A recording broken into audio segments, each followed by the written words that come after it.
Di sungai berhadapan dengan buaya, di darat berhadapan dengan harimau. Tapi Anda tahu nggak, Pak Dirman ini 10 menit pernah berhadapan dengan harimau dan apa yang harus dilakukan? Bayangkan coba, kita 10 menit berhadapan dengan harimau. Saya seakan-akan nggak mampu berdiri lagi setelah harimau nggak kelihatan lagi.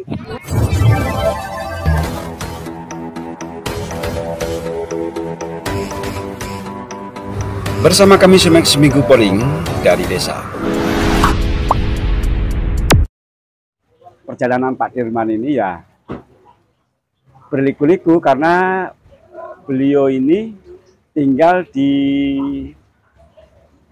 desa yang di paling ujung ya Pak Dirman, paling ya? Ujung. Atau boleh dibilang kecamatan paling ujung. Oh, kecamatan paling ujung atau apa, desa penyangga ya? Ya, desa penyangga. Desa penyangga dari perbatasan Taman Nasional ya? Ya, Taman Nasional Sembilang. Itu perbatasan dengan hutan alam ya. Tapi memang resikonya di sana itu memang harus berhadapan dengan hewan liar. Ya, benar. Ya kan? Di sungai berhadapan dengan buaya, di darat berhadapan dengan harimau. Tapi Anda tahu nggak, Pak Dirman ini 10 menit pernah berhadapan dengan harimau dan apa yang harus dilakukan? Bayangkan coba, kita 10 menit berhadapan dengan harimau. Hidup dan mati. Tapi waktu itu gimana Pak Dirman? Ketika Anda berhadapan dengan harimau selama 10 menit itu apa yang harus Anda lakukan? Itu waktu itu yang terjadi itu mungkin yang namanya kita nih umat atau makhluk ciptaan Tuhan. Mungkin yang terjadi waktu itu kekuasaan Tuhan yang terjadi. Saya sendiri nggak percaya itu. Waktu itu saya masih hobi mencari burung di hutan Taman Nasional. Nah, dikala itu di situ saya ketemu dengan harimau itu. Sempat berhadapan-hadapan, bertatap muka. Tapi dikala itu saya itu nggak ada perasaan yang seperti gimana takut atau gimana. Sepintas lalu waktu refleks saya bertatapan itu. Setelah itu harimau berlalu. Nah, dari situ baru timbul rasa ketakutan saya. Langsung saya lari keluar. Baru sadar ya? Iya, baru sadar. Tapi waktu pas ada rasa takut. Waktu pas berhadapan itu harimau berhadapan juga, melihat juga. Kejadian itu kan dia melihat saya melihat dia. Sama-sama melihat. Iya, sama-sama melihat. Nah, itu yang terjadi ini real, benar-benar yang saya rasakan. Maka saya cerita itu kebesaran Tuhan yang dianugerahkan ke saya. Saya itu nggak ada panik, nggak ada rasa takut. Saya bahkan sempat ngobrol seperti saya ngobrol dengan sampean seperti ini. Ngobrol dengan siapa? Dengan harimau itu. Kan sering disebutkan katanya Mbah. Mbah, kalau kamu mau lewat, tolong jangan lewat sini. Saya di sini cuma cari burung. Nah, setelah harimau berlalu, nah dari situ baru spontanitas juga rasa saya seakan-akan nggak mampu berdiri lagi setelah harimau nggak kelihatan lagi. Seperti saya tuh nggak bisa berdiri lagi. Rasa ketakutan langsung saya berlari keluar. Jadi langsung begitu ketemu langsung langsung berkomunikasi. Iya. Itu komunikasi saya ke dia, refleks aja. Refleks bahasa saya. Tapi waktu itu pikirannya gimana? Pikiran sampean itu gimana? Waktu pas ketemu langsung ada nggak takut apa gitu? Nah, itu spontanitas waktu aku melihat itu saya terkejut, harimau itu di batin saya. Nah, langsung dengan saya ceritakan refleks itu waktu itu nggak ada rasa takut, rasa panik atau gimana. Saya masih sempat komunikasi dengan bahasa saya, kan dia paham apa tidak. Mbah, saya di sini cuma cari burung. Tolong jangan lewat sini. Nah, dia langsung balik ke arah datangnya dia semula. Dia sudah nggak kelihatan, baru saya tersadar seperti sudah nggak punya tenaga, baru terasa rasa takut itu.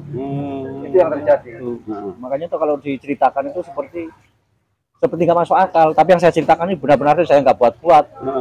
Memang seperti itu kejadiannya. Dia begitu sampean ngomong, Mbah, gimana tadi? Ya, Mbah, tolong kalau mau lewat jangan lewat sini. Saya di sini cuma cari burung. Jangan lewat sini, cuma mau cari burung. Iya. Tapi kenapa mencari burung di hutan liar itu, di Taman Nasional Sembilang itu? Kan di situ jelas binatang liar banyak di situ. Benar. Waktu itu kan masih termasuk viral-viralnya ada komunitas kontes-kontes burung itu. Saya mencari gitu. burung yang bisa dikontes itu kan burung kacer itu. Di situ memang banyak dulu. Saya nekat cari ke situ. Tapi selama ini memang nggak pernah ada penampakan atau ada petani situ yang masuk ke hutan itu ketemu dengan harimau itu. Selama ini belum pernah ada. Tapi ada yang kena terkam harimau ada ya di orang sana. Itu setelah kejadian masih duluan kejadian saya bertemu itu. Oh, waktu Anda bertemu harimau belum ada kejadian ya? Belum ada kejadian. Nah, setelah Anda ketemu dengan harimau beberapa bulan-bulan kemudian baru ada kejadian. Iya, ada kejadian. Diterkam itu. Meninggal itu. Orang warga mana tuh? Itu orang-orang luar daerah. Orang mencari daun. Mencari daun masuk di belukar, bukan di hutannya, di belukar. Oh, di belukar ya? Iya. Nggak masuk di hutan bukan? Nggak masuk di hutan, di belukar. Berarti harimau itu keluar dari Taman Nasional ya? Itu masih dalam kawasan tapi nggak di hutannya. Oh, nggak di hutannya, nggak di hutan lebat gitu. Enggak. Iya, di belukar kecilnya, di belukar udah. Di tanah di hutan kayu yang udah mati. Tapi selama ini memang banyak orang yang masuk hutan itu. Enggak. Kalau dulu banyak, Mas. Dulu banyak ya. Kalau sekarang sudah takut. Ketakutan semua sudah.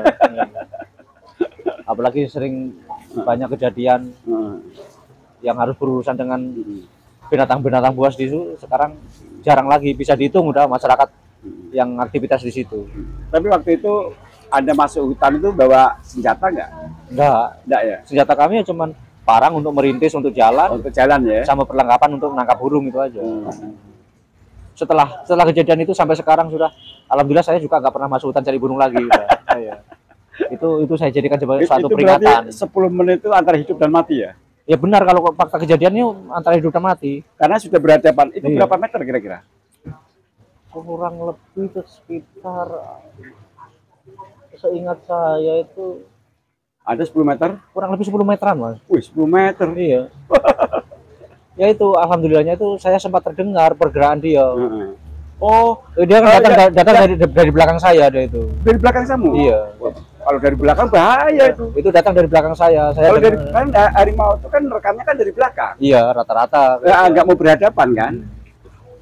Kalau mitos kata cerita yang dia harimau itu katanya mangsa itu merekam itu dari belakang. Dari belakang. Tapi kejadian yang waktu saya ke Berko itu memang dari arah belakang saya.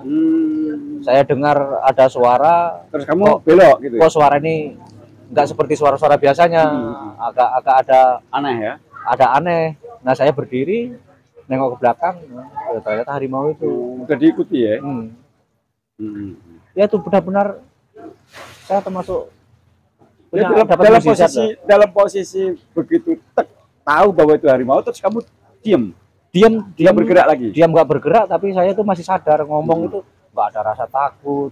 Pokoknya jujur itu seperti saya ngobrol dengan sampean seperti ini. Jadi nggak ada rasa takut. Iya. Hilang rasa takut. Panik itu nggak ada. Entah apa yang terjadi, pokoknya ya logikanya orang takut kan seperti itu. Kita sering merasakan takut. Itu saya nggak ada rasa takut, panik atau gimana. Biasa ya. Iya. Saya sempat ada komunikasi dengan bahasa saya, entah dia paham apa tidak. Saya ngomong seperti itu. Saya di sini itu cuma cari burung, Bang. Kalau Mbak itu mau lewat, tolong jangan lewat arah saya, lewatlah arah lain atau kembali ke dari mana datangnya tadi, Mbak. Nah, dia balik ke belakang atau balik mutar dari arah dia datang pertama. Pergi dia. Nah, setelah harimau itu sudah nggak terlihat oleh mata saya, baru habis semua tenaga saya, baru tersadar. Rasa takut langsung spontanitas, saya sempat berapa menit atau seberapa detik lah saya nggak mampu berdiri. Hilang tenaga. Nah, setelah itu baru kamu lari atau gimana? Itu langsung saya biasa jalan-jalan di jalan cepat lah. Jalan cepat dan langsung saya keluar. Kalau lari tambah di ini ya. Dan sampai sekarang sudah alhamdulillah. Biasanya kan kalau ada pergerakan apa lari atau apa kan dikejar itu. Ya itu waktu itu mungkin sudah benar-benar jauh mungkin. Sudah lari bener ya. Ya yang tentang terkait mitos-mitos tentang habitat atau tentang harimau itu kan saya antara percaya dan tidak. Tapi yang saya yakini, saya percayai bahwa saya di hari itu benar-benar saya dapat mukjizat dari Tuhan gitu.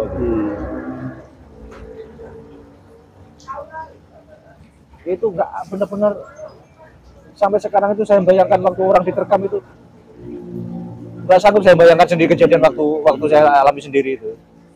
Jadi setelah Anda pernah bertemu harimau, beberapa bulan kemudian ada orang diterkam. Iya, benar. Baru Anda berpikir, oh alangkah sadisnya. Iya, baru berpikir. Kalau dulu sebelum saya ketemu itu, kalau bekas jejak kakinya itu ya sering saya melihat. Dari yang besar sampai yang kecil itu. Sebab dulu saya percaya mitos bahwa harimau itu tidak akan mengganggu bila tidak diganggu dan tidak akan memangsa. Memang kalau bukan jatah dia dimangsa.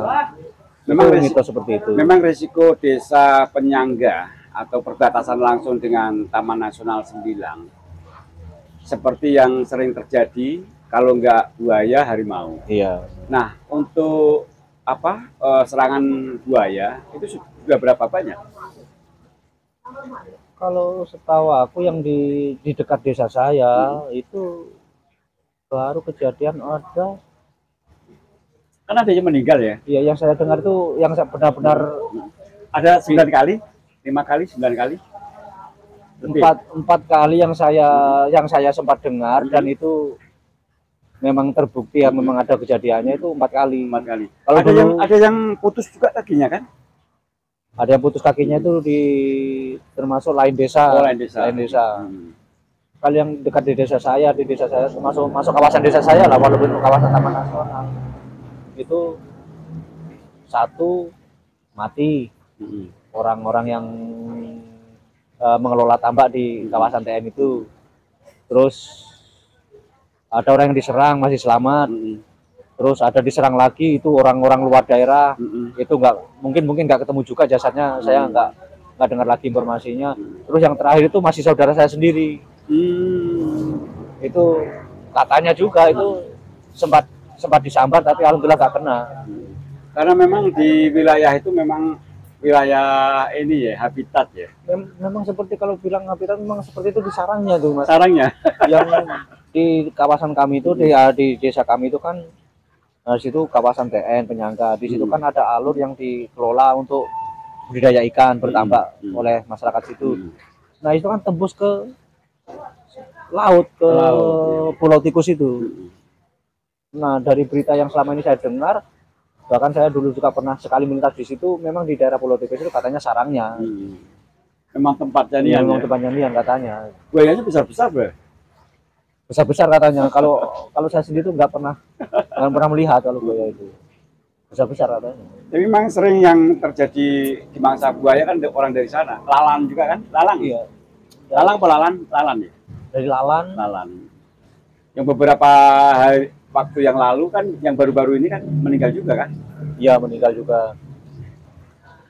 Terus kalau tahu bahwa di situ tempatnya hewan liar, kehidupan sehari-hari masyarakat di sana gimana? Ini sekarang kalau petani yang dulunya berprofesi ganda, berladang, juga mengelola tambak di kawasan TN itu, sekarang untuk sementara ini sudah nggak aktif. Nggak ada yang berani masuk untuk mengelola pertambangan lagi masih. Untuk itu berdekatan ya dengan TNS tempatnya. Tempat itu memang di dalam di kawasannya, di kawasan Taman Nasional itu. Ya bahaya itu. Jadi itu kan desa kami persawahan. Nah, terus ada tanggul pembatas antara kawasan TN dengan penduduk. Dengan desa kami itu ada pembatas, tanggul penangkis itu namanya. Nah, yang mengelola tambak itu kan di dalam tanggul itu, di dalam kawasan TN-nya nian. Jadi sana berbagai macam binatang liar ada semua ya. Ya, yang jelas itu kalau binatang liar yang seperti binatang darat itu mungkin nggak ada di situ. Tapi memang di situ yang binatang buas ya harimau dengan buaya itu memang tempatnya di situ. Gajah ada juga ya. Kalau gajah kami nggak pernah melihat. Kalau yang di kawasan TN yang. Tapi kalau harimau keluar dari hutan itu masuk ke wilayah penduduk itu juga pernah ya? Pernah, Mas. Itu sering terjadi malam. Malam ya? Malam. Wah, bahaya juga kalau malam ya. Kalau misalnya kita jalan sendirian tengah malam ya ngeri juga. Ya ngeri. Yang malam-malam mungkin kan dia berburu cari mangsa juga, seperti babi atau apa. Kalau di dalam kawasan Taman Nasional tuh, kalau lihat jejak kakinya itu ya nggak terhitung berapa jumlah harimau di situ, memang banyak. Termasuk di sungainya itu buaya semua ya? Iya, buaya semua yang jelas itu. Kalau harimau nyebrang juga disambar buaya juga gitu? Bisa jadi semua yang masuk ke laut berarti masuk kekuasaan harimau. Tapi kan babi kan sudah jarang kan babi-babi. Kalau kemarin itu kalau babi untuk wilayah desa kami karang Sumberjik itu kemarin kan ada jenis penyakit, kami nggak tahu penyakit apa, babi itu seperti punah dengan sendirinya. Punah ya? Iya. Kami buka lahan kami yang masih belukar itu dulu tempatnya sarang babi itu waktu penerbasan kemarin satu pun kami kepingin tahu jejak babi udah nggak ketemu lagi. Habis ya. Habis. Berarti kena apa tuh, kena wabah kemarin ya? Iya. Nah dari situ mencuatnya mulai ada reaksi tentang buaya itu mungkin ada kaitannya dengan hilangnya musnahnya babi itu. Yang selama ini mungkin dia memangsa babi yang melintas di sungai. Yang melintas sungai ya. Iya. Karena sekarang babi sudah jarang, akhirnya memangsa manusia. Iya. Karena yang terdekat di situ kan. Iya. Bisa jadi ada pergerakan, dia lapar, ada pergerakan di sungai yang tadinya biasa nggak ganggu manusia, sekarang ganggu. Berarti ya ngeri juga kalau misalnya aktivitas di sungai kalau nggak hati-hati. Ngeri, benar-benar ngeri Mas. Iya, karena buaya kan besar-besar di situ. Contoh kan ya gimana sih mau bingung kita mau bicara, mau bilang apa. Maksudnya di situ wilayah kawasan TN. Nah, terus di situ juga tempatnya habitat buaya. Terus petani kami ini yang mengelola tambak di kawasan TN itu sebagian besar itu yang aset-aset sudah besar di situ ya sekarang ya harus terpaksa ditinggalkan. Ya. Kasihannya di situ, kami kasihannya itu.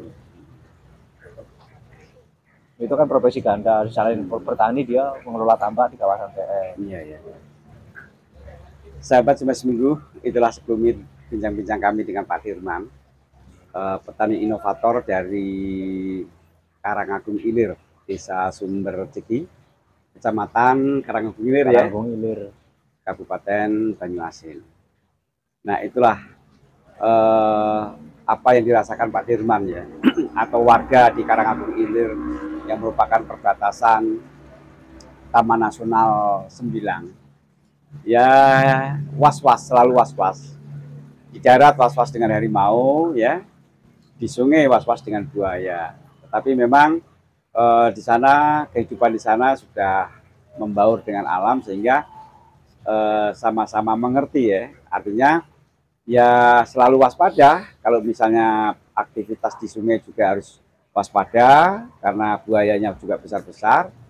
Aktivitas di ladang yang berbatasan dengan hutan ya, Taman Nasional Sembilang juga harus waspada juga karena harimau ini juga bisa nyebrang sungai atau dia di semak-semak ya, semak-semak belukar seperti yang terjadi beberapa tahun yang lalu setelah kejadian Pak Dirman ya, berhadapan langsung 10 menit, bayangkan 10 menit di hutan, harimau di depan sama-sama berpandangan.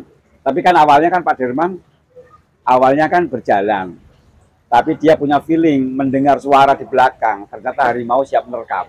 Bayangkan itu, di hutan di belakang ada harimau, terus kemudian berhadapan. Dengan bahasa Pak Dirman disuruh harimau itu jalan lewat jalan yang lain. Ternyata mau. Ternyata itu untungnya tuh harimaunya mau. Kalau nggak mau gimana coba? Jadi cerita. Oke, semakin minggu.